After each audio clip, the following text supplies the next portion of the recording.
श्री स्वामी समर्थ मित्रांनो, आज आपण फर्स्ट टाइम बनवणार आहोत वडापाव. वडापाव बनवण्यासाठी मी 1 किलो बटाटे घेतले आणि ते उकडायला टाकले. जोपर्यंत बटाटे उकडत होते तोपर्यंत मी हिरवी मिरची, कोथिंबीर, कढीपत्ता आणि आलं लसूण हे सर्व चॉप करून घेतले. ते चॉप केल्यानंतर मी गॅस चालू केला आणि गॅसवर कढई ठेवली. कढई तापल्यानंतर मी कढईमध्ये टाकले तेल. गरम झाले की मी त्यामध्ये जिरे टाकले. तडतडीनंतर मी त्यामध्ये चॉप केलेले पेस्ट टाकली. त्यानंतर ते सर्व मस्त छान परतून घेतले. परतून घेतले मी ते सर्व. परतून घेतल्यानंतर मी त्यामध्ये हळदी, मीठ व मिरची टाकली. तेही परतून घेतले. तेही एकजीव करून घेतले मी.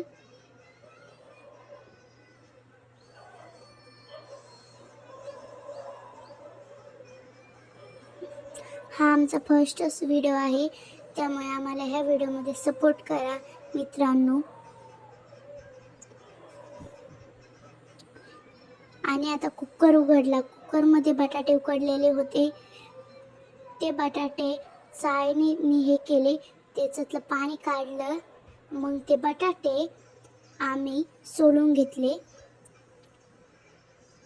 सोलल्यानंतर ती पेस्ट केलती ना, त्यामध्ये हे बटाटे सर्व एकजीव करून घेतले आणि वरून टाकली त्यामध्ये कोथिंबीर आणि तेही सर्व मिक्स करून घ्यायचे हाताने.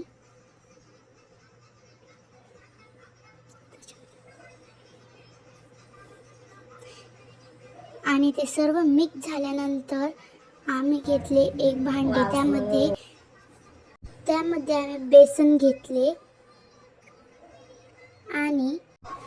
आणि त्या बेसन पिठामध्ये ओवा, मीठ, हळद आणि मिरची हे सर्व टाकले. हे सर्व टाकल्यानंतर त्यामध्ये थोडं थोडं करून पाणी टाकले आणि ते सर्व मिक्स करून घेतले.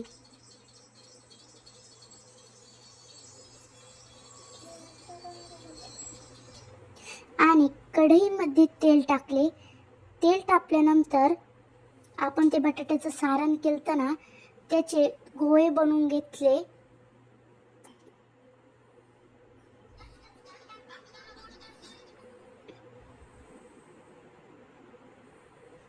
गोळे बनवल्यानंतर ते बेसन पिठामध्ये मिक्स केले आणि ते गोळे आपण तेलामध्ये भाजून घेतले.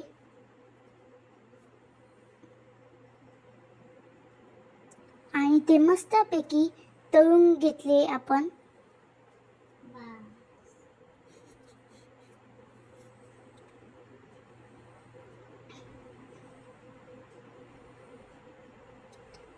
मग ते तळल्यानंतर बाहेर काढले आणि मस्तपैकी मिरच्या टाकल्या आपण, कारण की मिरचीशिवाय वडापाव हे अधुराच आहे. त्यामुळे मस्तपैकी मिरच्याही तळून घेतल्या. सर्वजण म्हणत होते बोब्याही तळ, म्हणून आम्ही बोब्याही तळून घेतल्या.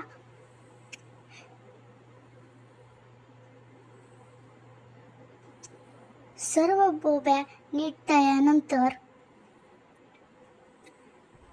आम्ही